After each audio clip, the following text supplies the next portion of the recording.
Les SCOP cristallisent l'attention de nombreux acteurs car elles offrent des alternatives aux formes de gouvernance actionnariale dominantes et des solutions aux fermetures d'établissements.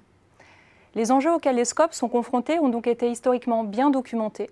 En revanche, peu de travaux se sont intéressés au processus qui conduit les salariés à racheter leur entreprise et à réussir une transition vers une gouvernance démocratique. Pour éclairer ce point aveugle, nous avons réalisé dans le cadre des travaux de la chaire de recherche Alter-Gouvernance une recherche publiée dans le numéro 263 de la Revue française de gestion qui vise à mieux comprendre ce processus de basculement en SCOP.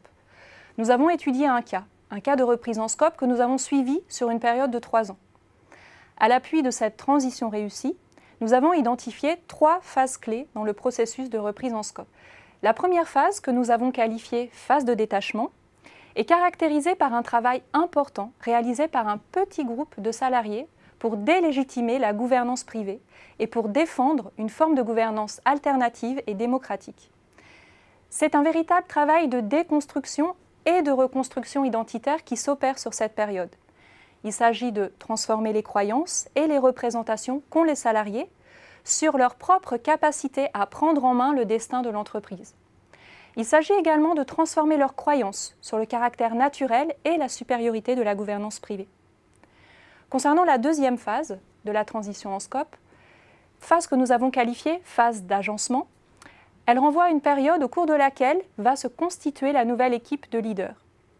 Pendant cette phase d'agencement, il est nécessaire de repérer et de convaincre en interne des personnes susceptibles d'apporter leurs compétences dans l'élaboration du projet de reprise et dans la direction de la future SCOP.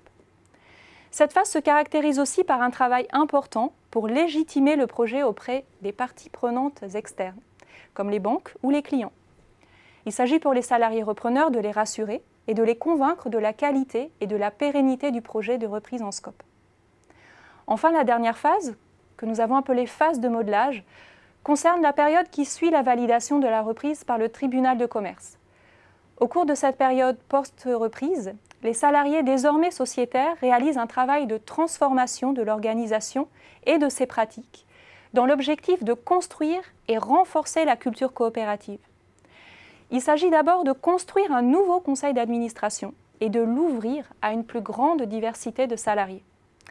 La construction de ce nouveau conseil d'administration implique le développement de la formation pour faire évoluer les compétences des administrateurs, mais aussi les compétences des sociétaires qui sont potentiellement tous de futurs administrateurs. Au cours de cette phase de modelage, on assiste aussi au développement de la transparence des informations sur l'activité et la performance de l'entreprise à travers le développement d'une variété de pratiques, des réunions d'information, des pratiques de compte-rendu de réunion, d'affichage d'informations.